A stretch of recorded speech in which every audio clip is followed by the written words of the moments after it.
pour your time, money, and effort into this game, and all you get is frustration. Every other addiction has a 12-step program to help you quit. Well, I'm going to be the first golf coach to teach you how to quit the game of golf. The first key is to ensure that you hit into a firm left side. You've got to make sure the right elbow is in so you can release those clubs to make sure that your last shot in golf isn't a slice.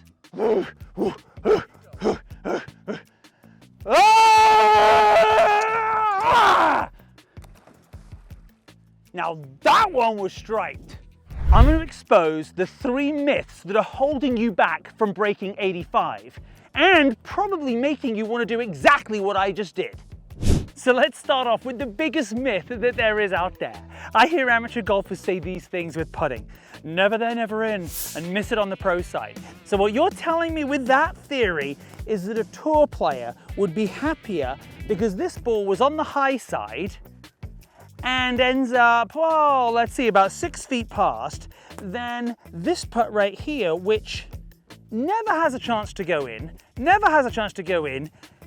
is always on the low side, but is 1.5 feet from the hole. Come on, be serious. It's got nothing to do with high side and low side. It's got to do with when you get outside of 15 to 20 feet, you're not making the putt. You're more likely to 3-putt it. What you've got to start to do is, I don't care if you leave it 3 inches short or 6 inches short or 1 foot short or 1 foot on the low side or the high side. Get in a position where the next putt goes in the hole. We've got to get away from this fallacy of tour players always miss it high and they always miss it past the hole. A ball that goes past the hole hasn't gone in either, let alone one that hasn't got to the hole. So let's look at some data to prove this to you. This is an 8-foot putt. PGA Tour average, 50%. Well, I'm not on the PGA Tour. Okay, so now let's double that. Let's go to 15 feet. Well, from 15 feet, PGA Tour average, 23%. Now 30 feet, it's 7%.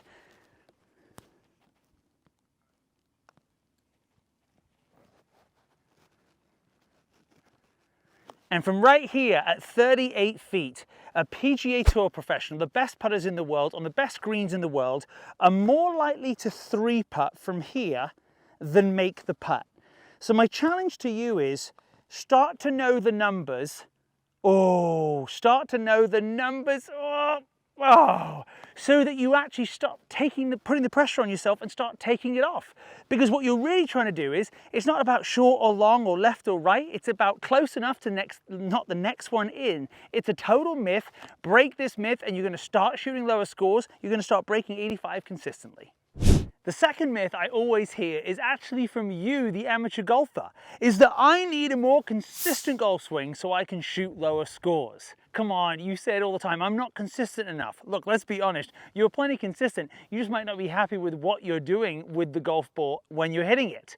Okay, so here's the thing, is the first thing we've got to understand is expectations. I'm always going to bring you back to data to show you the proof. So let's go ahead and say right here, we're at 150 yards. So on the PGA Tour, the average from 150 yards is 25 feet, okay? But they are hitting a 9-iron, if not a pitching wedge. So now let's go ahead and see what you're hitting. What are you hitting? Probably a 6-iron, you know, maybe a 7, probably, but should be a 6. Now, a 6-iron for them, okay, would be around about a 200-yard golf shot, which they're averaging 53 feet. Now remember, that means 53 left, 53 feet right, 53 short, 53 feet long. That means they've got a 100-foot dispersion with a club that for us is a 6-iron. So when we get up here, even if your swing isn't the way you want it and you fall back and you don't like your swing, but even if you go ahead and you don't like the swing and it has a big slice on it and you don't like it, we've got to start to look at the data. You're seeing these guys on the PGA Tour hitting 9-irons. Well, their 9-iron is actually cranked down to basically that of a 7-iron, so it's not really a 9-iron they're hitting. It's going an absolute mile. They practice every single day. We don't. So what we've got to start to understand is, if I could get this inside of 60 feet left, right, short, or long, I've done a great job.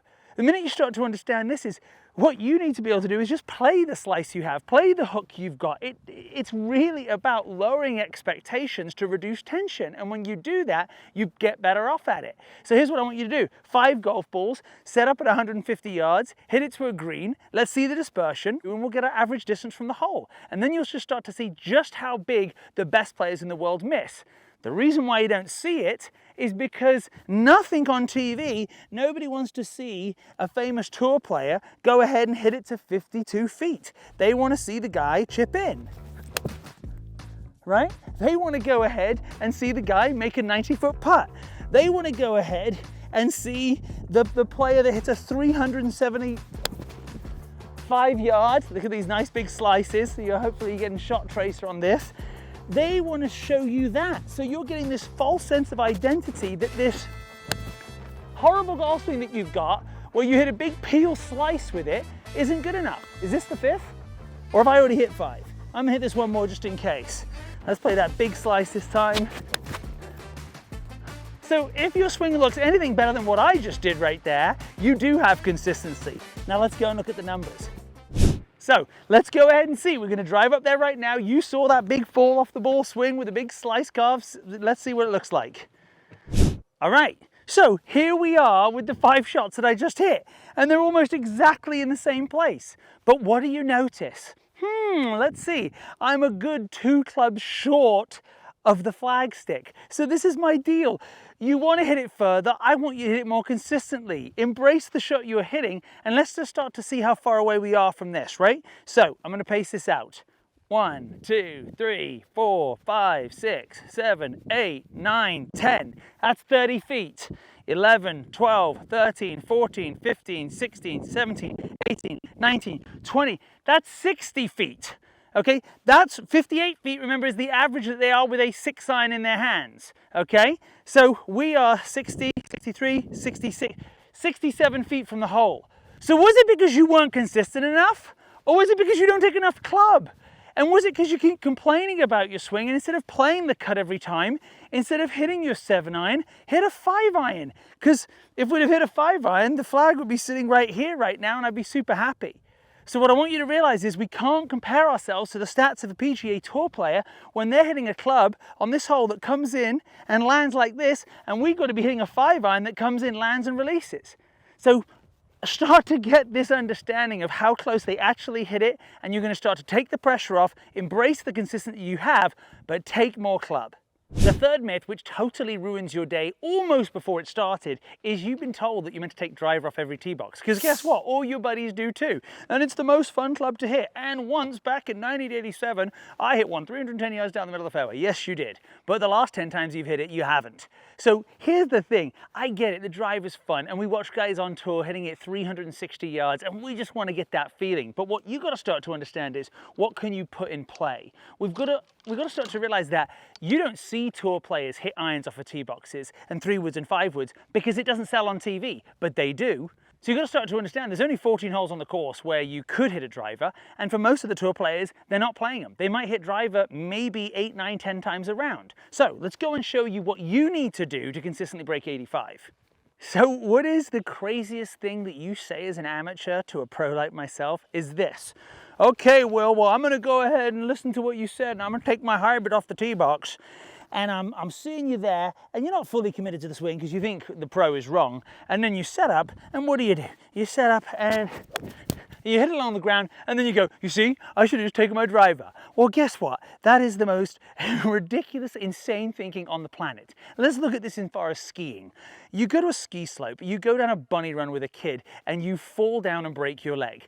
Is the first thing you think, the next time I come out, I'm going to go down a double black diamond because I just need to be a better skier? No, what you do is you realize I'm not capable of hitting a club that's easier to hit. There's more loft on a hybrid than there is on a driver. So you've got to just put the driver away until you can gain the consistency off the tee box to hit the shots you desire. If you have a go-to club, your desire is to hit it as far as you possibly can, but you've got to keep it in play. You see tour players, when they miss-hit a driver or a 3-wood, they're in the rough. You're in someone's house. So what I want you to do is get comfortable with that 5 hybrid or that 4-iron and be able to put swings on it until you can disperse it across a space around about 50 yards wide.